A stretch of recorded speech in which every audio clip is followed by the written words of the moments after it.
And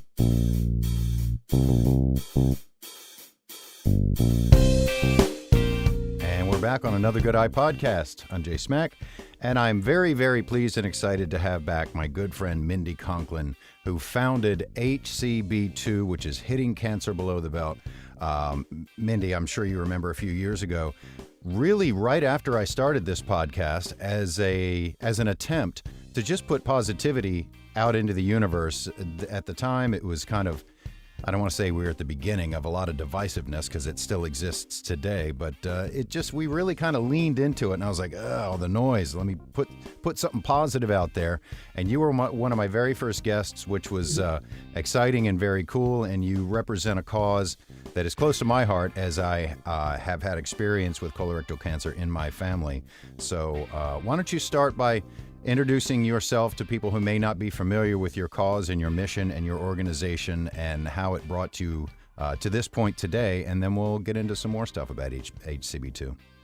Yeah, well, thanks, Jay, so much for having me back. I have to tell you, though, putting the term positivity next to colorectal cancer is fantastic. Thank you for that fantastic segue. Hitting Cancer Below the Belt, also known with the acronym HCB2, is a colon health colorectal cancer prevention nonprofit based here in Richmond, but we actually serve the entire Commonwealth of Virginia. We're in 2023, we're moving into our 10th year of providing services. We started right here in Central Virginia, and obviously now we're all over the state. We are a prevention and early detection organization. So we do not raise money for treatment or cure at this point in time. We like to save lives and save money by, helping to prevent this disease in various ways. So, lots happened. Honestly, the last 4 or 5 years, we've really expanded our services. So I really appreciate the time to come back and chat with you.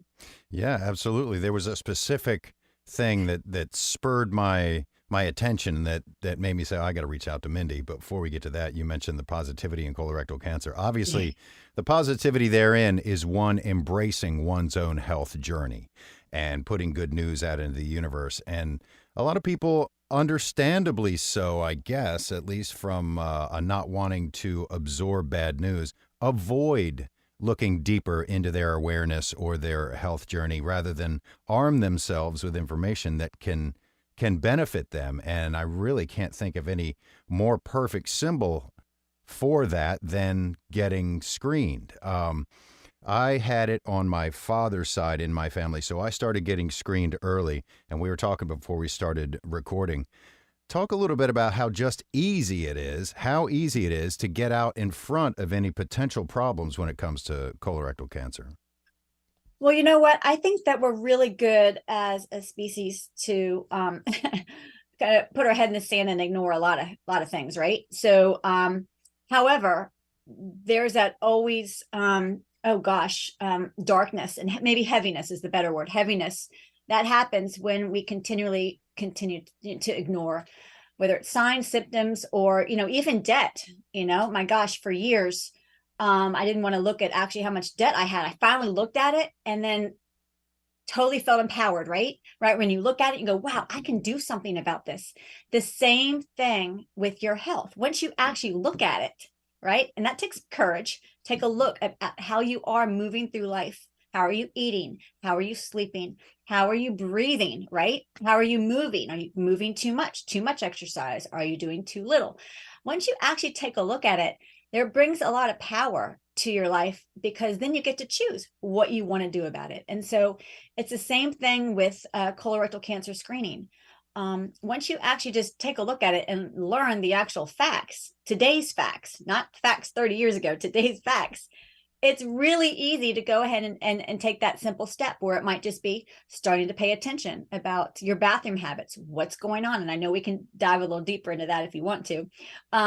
If you haven't been screened and you're 45 or over, just go ahead and make that phone call to your primary care or to one of the GI groups, depending if you need a referral, or to one of the GI groups in the local area, and get scheduled. It's not that difficult to make a phone call. But once you do that, it's something that just can totally bring a lot of relief that you're moving down the right track to take care of your health. So, yeah, the prep is better now. I know folks fear the bowel prep. The prep is better now. The medication is better in regards to, you don't just get put under with anesthesia. It's propofol, which is like a nap. So there's no grogginess. There's no, nausea, and it's very quick. And then the recovery, there isn't any recovery. You go home, and if you want to, you can actually go back to work if you want to. I have a blog that was created by a friend of mine that said that he played the best game of golf in his life after his colonoscopy. He was home by about 10 or 11 a.m., took a little nap, hit the golf course at 1, but his mind was so clear, because that's what happens when we flush all those toxins out of our body, which he just did 24 hours earlier, right? He said he could focus, he could think, he had energy. So there's something to be said for the ultimate gut cleanse prior to a colonoscopy. It can have its benefits. Absolutely. And before we move forward, I'm throwing out all the requisite disclaimers. I'm not a doctor. You're not a doctor. We're not giving medical advice, any of that stuff. We're just talking colon health. Right. And speaking of that, you said, well, we can get into that if you want to. Why not? Get into it. What are some things people should be aware of? Because it may not be something that you're thinking of when it comes to colon health. And I was actually speaking with a friend the other day who had a similar experience as another friend. So we're talking several people here. And it snuck up on them completely, the colon cancer. And they lost a really good friend of theirs, and they were already stage 4. So what are some things in your everyday life people should be aware of? Well, not to scare anybody, but many times at the early stages, there are no symptoms that you're aware of, that there may be a problem. Stage 1 and stage 2, it's rare to actually have symptoms. However, symptoms not to ignore would be chronic constipation. So you are not eliminating your bowels every single day, and maybe multiple times a day, honestly. The stool should be snake-like, firm but soft and snake-like. There shouldn't be any thin or flat stools. Absolutely no blood in your stool. And again, all of this doesn't mean you have colorectal cancer. It just means you need to be speaking with your medical provider about these types of symptoms. Irregular bowel habits. Sometimes you have very loose stools. Sometimes you have constipation, but it's not a regular type of an elimination schedule. Pain and bloating. And of course, any time that you have unexpected or unintended loss of weight, these things need to be discussed with your medical provider, whether it's your nurse practitioner, your physician's assistant, whoever you see, or your primary care MD. These need to be brought up. Yeah, absolutely. Okay, talk about the event coming up, the boxer brief. It was in June, and the next year's is already scheduled for, is it June 10th? Is that right? It is. Yeah, it's June 10th. It's our 11th year. We started 10 years ago with the 5K, the Boxer Brief 5K. We've moved it around a few times. It's now found a home at City Stadium, home to the Richmond Kickers. It's a great venue because not only do the participants get a stadium experience where they get to actually run on the field and they're running inside the stadium, but also the stadium neighborhoods are just kind of really cool and very iconic Richmond, right? So it's definitely a Richmond feel 5K. We have the Caped Colon Crusader, which that's a free activity for kids under age 8. And they literally come in their capes, and it is the cutest thing. But they kick us off about 7:45 a.m. Little kids in capes running about little less than a half a mile around the stadium on the field. And then the event starts, the 5K event starts at 8 a.m. We do have a virtual option. We've kept that since the pandemic, but the virtual option is called a virtual challenge. And the folks that are not coming on site for the 5K, they can sign up for the virtual challenge, and they can run, ride, bike, swim, or paddle their miles. And it's a whole weekend event. So we're trying to collect as many miles as possible. So we don't ask the virtual challenge participants to send in their time unless they want to. It's primarily about taking pictures at various ways of achieving miles throughout that whole weekend. We have a lot of golfers. Sometimes they're don their 5K shirts, and they play golf and they take pictures of themselves along the course. So, anything that works for the virtual challenge as well. Now that's different though than teeing off on what's the event? Yes. Teeing off on cancer, right? That's different from that event. It is. Yeah. We obviously we are a nonprofit, so we raise funds through grants, donors, stakeholders, as well as events. And so we have 3 events a year. The first one's the Boxer Brief 5K in June. Then we come and offer a golf tournament called Teen Off on Cancer. That's usually in September. And we just finished with the Blue Jean Bash. That's just basically a good old party, live music. We're at a brewery, a silent auction that's online, filled with bucket list vacation trips. People are actually, some just won trips to Africa, Tuscany, Sedona, Alaska, Iceland. I mean, it's really cool, the trips that we're able to offer our guests. So we kind of call it an event season. The second half of our year is just like event season. We have 3 right at the latter half of the year. And we do that because March is Colorectal Cancer Awareness Month. And we're very busy in March meeting requests for presentations and appearances with our large inflatable colon. So March is busy. So we don't schedule anything first half of the year.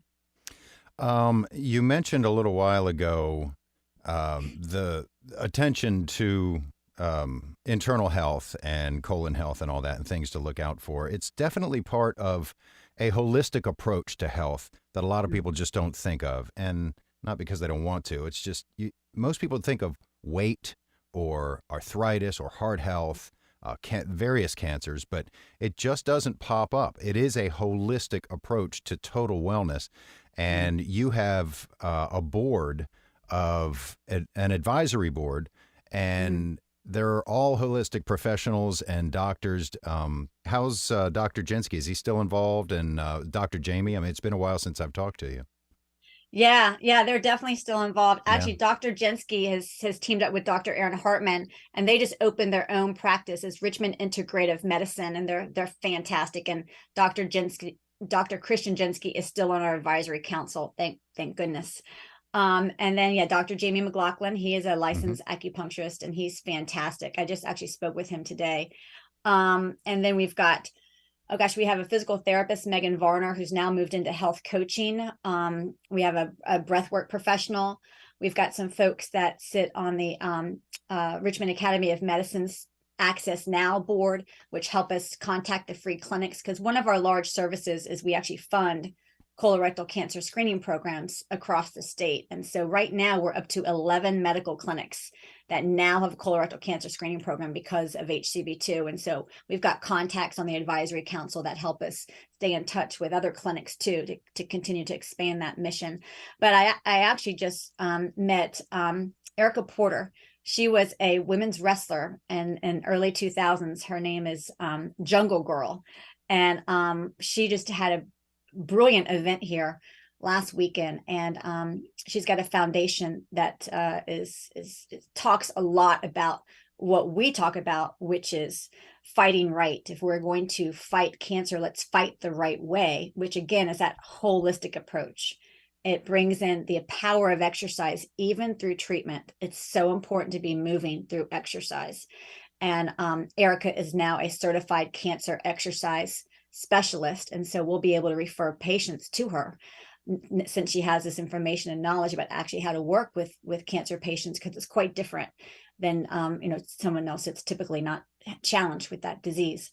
And then, of course, we talk a lot about breath work and for stress reduction. So we've got Melissa McLaughlin on the advisory council as well, who helps us with that area. And then lastly, the nutrition piece, we offer healing belly baskets to cancer patients.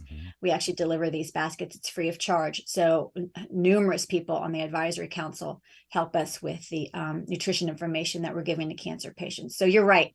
I am not a doctor, and neither are you. However, the advisement that we get through not only our board, but our advisory council is top notch. That's why I wanted to bring that up, because you have some serious muscle when it comes to physicians and health professionals advising you, which sort of brings me to my next point, and that is this European study. Whenever a new study of anything comes out, if it contradicts the traditional way of thinking, it makes headlines. And this was a European study. Now, the American doctors, as I understand it, are not fully on board with the results of this study, that are not saying necessarily that there are no benefits to colonoscopies. They're just saying that it may not be, the prevention may not be as strong as we previous thought as a result of colonoscopies.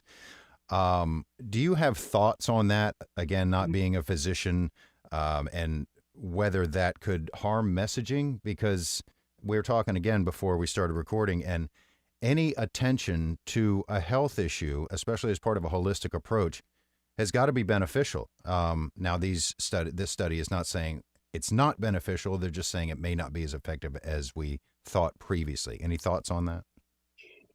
Yeah, boy, if you're delaying screening for X, Y, and Z reasons, you really love that study, don't you? Because that's going to give you even more energy to go ahead and state, you know what, I'm not even going to make that appointment. So we haven't given that study much attention and energy. We've made one comment, I believe, socially on socials, but basically our stance is, if the diagnosis is rising in regards to colorectal cancer and the population from age 20 to 49 considerably, sharply, the real data hasn't kept up with, well, real-time data has not truly been captured yet, but folks that work with the early onset of colorectal cancer space, we know it and we see it every day. So my problem with the study is, if you've never had a colonoscopy and you're diagnosed with colorectal cancer, your very first colonoscopy, then obviously it's going to look like colonoscopy didn't save your life, right? Because you were diagnosed too late. And I think that probably was a variable that isn't getting isn't getting talked about all that much as regards to colonoscopy. It will diagnose a stage 3 or stage 4, but man, your chances at stage 4 are low. It's about a 12% survival rate. Some studies say 14%, right? So if you are, getting a colonoscopy because you've got symptoms, or, you've never had one, but I would imagine stage 4, most likely most people have symptoms by stage 4, and it catches your cancer. And then unfortunately you pass away, and within a year and a half or 2 years, then that colonoscopy didn't save your life. Mm-hmm. So I think it's a little skewed just a little bit in regards to I'm not quite sure. I didn't follow it too much about who their sample was, but yeah, folks are passing away at a high rate who are younger than screening age. So of course, colonoscopy is not going to save their life, because they weren't of screening age. They weren't getting a routine screen. There's 2 different types of screens really for colonoscopy. You've got the routine screen, meaning I'm just going in because I'm told to go in at my age, right? 45 is the deadline. That's when you schedule your routine screening. If you have average risk, and if you have no symptoms. If you have a family history of colorectal cancer, or if you have symptoms, you need to speak with your medical provider, because I would put money down that you're going to have to get screened earlier before 45. And that's a whole nother conversation. But a routine screen is just because I'm at average risk and I have no symptoms and I'm of age, I'm going to get screened. Well, that doesn't start till 45. Yeah. So what happens to all the folks that are, under the age of 45 that may or may not have a few symptoms? They disregard it. The doctors are disregarding it. Then all of a sudden you get, you're really having symptoms. A couple of years later, you get a colonoscopy and you're stage 4. Then that means colonoscopy didn't save your life. I don't think so. I don't think that's what that means. Yeah, and you made a good point in there about sample size. What was the control? What are the statistics? How are you looking at it? How do you weigh the statistics? There's really no substitute for taking ownership of your own health journey, as we said. And one study comes out that says it may not be as effective as we thought. Okay, great. We also thought, they used to put cocaine in Coca-Cola. Right. You can look at statistics and things like that we don't know a lot about in a lot of different lights. And I just wanted to put a little light on that. Now, that said, do you mind sharing your own journey? What brought you to this? Because you've created something pretty incredible here with HCB2 online. I'm not sure if I've mentioned it, hcb2.org. It's really amazing, the team that you put together, the resources, the events, the awareness, and you have your own reasons for arriving where you are here. Do you mind sharing that? Yeah, no, not at all. I was married for 20 years to my first husband, Rich Conklin, and he was diagnosed stage 4 colorectal cancer at age 41. At the time, screening age was 50. He had no family history of colorectal cancer, no symptoms that he alerted me to. Maybe he was and he was disregarding them. I don't know. But he was diagnosed at age 41, and he was challenged and fought for about 16, 17 months, and he ended up passing away January 20th of 2011. So that my children were 17, junior in high school, and then a freshman at University of Richmond at the time. So very chaotic, confusing, painful, excruciatingly painful time. And so I resigned from after Rich passed away, I resigned from my position where I was currently working, and took a year off. I wasn't quite sure what I wanted to do next. And so I realized after lots of prayer and journal writing that I needed to start an organization.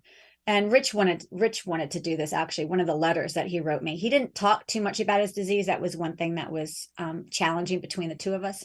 He was more quiet. He really didn't even let his whole family know about the disease. They lived out of the area, so they didn't see him struggle. So I did a lot of writing, and he wrote me some letters as well too, just to get his thoughts down on paper. And one of the things he said to me was, I hope I can survive this so we can do something about this disease together. If not, I know that you will. And, at the time when I read that, I, obviously was, dealing with, children and potential loss, and my husband who was sick. And so I didn't really recognize that phrase until I went back and again reread all of his letters. And I thought, wow, yeah, he put that seed. Yeah, he planted that seed. And that seed has grown quite a bit. Well, I'm really sorry, Mindy. I know it's been a while, but I'm sorry you had to go through that. But what it bore on the other side is just an amazing organization, and your work and your mission has affected a lot of people personally. And having had it in my family, I can relate to it. And it's a scary thing, but you're raising awareness. HCB2 is an amazing organization now with a great team. And thanks for your work. I don't really have anything to add. I just wanted to get you back on here and find out where HCB2 was, find out about some of the events, get your thoughts on that study. And the takeaway from that is don't pay attention to that stuff. Mm-hmm. You need to get screened. It's easy. It's like getting your tonsils out. You just go, they put you under, you're done. That's it. There's no reason to be afraid of it. It's actually, and you get a day off if you want it. So you get a day off, and and you get to actually think clear, go play some golf afterwards. I don't know, or and enjoy some fresh air, and know that you did your body a really good thing. And again, if everything's fine, you don't even need to go back for another 10 years. So, and even if they want to follow you, it might be 3 to 5 years. It's not like you're doing this every 6 months to a year. It's okay to have the ultimate gut cleanse every once in a while is okay. Well, even that 10-year number to me seems like a long time. I think I'd start to get nervous at about 6 or 7 years, just because I'm not in charge anymore. You're kind of waiting for someone else to say, yep, you're still clear. And as far as the cleanse, maybe TMI, but I've adopted that as a semi-regular, a couple times a year, just a full-on cleanse to go mm-hmm. through that. And you're right. You feel clean, you feel energetic. It's kind of cool. It's okay. In 10 years, that doesn't mean that you don't think about it, right? You still pay attention to signs and symptoms. Colorectal cancer typically is a slow growing cancer, so nothing's going to come on you, quickly. However, I agree, make sure that you continue to pay attention to all signs and symptoms. And I think being your own advocate when you're sitting in the doctor's office and they don't give you that much time, that's just the way that it is right now. Our medical system's built that way. But to make sure that you're ready with questions and you make sure that you're heard. And I'm a big advocate, second, third opinions, keep moving around until you find like you really click with a medical provider. Yep. Good advice, as always. HCB2.org, all the events are there. The contact info's there. Volunteer opportunities, get in touch with Mindy, whatever you want. Anything we've left off the table that you want to put on the table before I let you go? I will just give a quick announcement that we did start a junior board. So, and it's a board filled with high school students. So again, we're a prevention organization. So diagnosis is rising sharply in the over 20-year-olds. And so we're trying to educate high school students now. And so we have a board membership of the junior board of about 12 to 13 high school students from high schools all over the Richmond region. So if anybody's listening and they have a high school student that would like to collect some community service hours and get some really good hands-on experience in all kinds of things, marketing, social media, event planning, just volunteering in the community, working with people, just tell them to get in contact with me because we'd love to have more junior board members. Cool. Again, very cool. Very cool. HCB2.org. Mindy Conklin, thanks again. And come back soon and give us an update. Thank you, Jay. Appreciate it.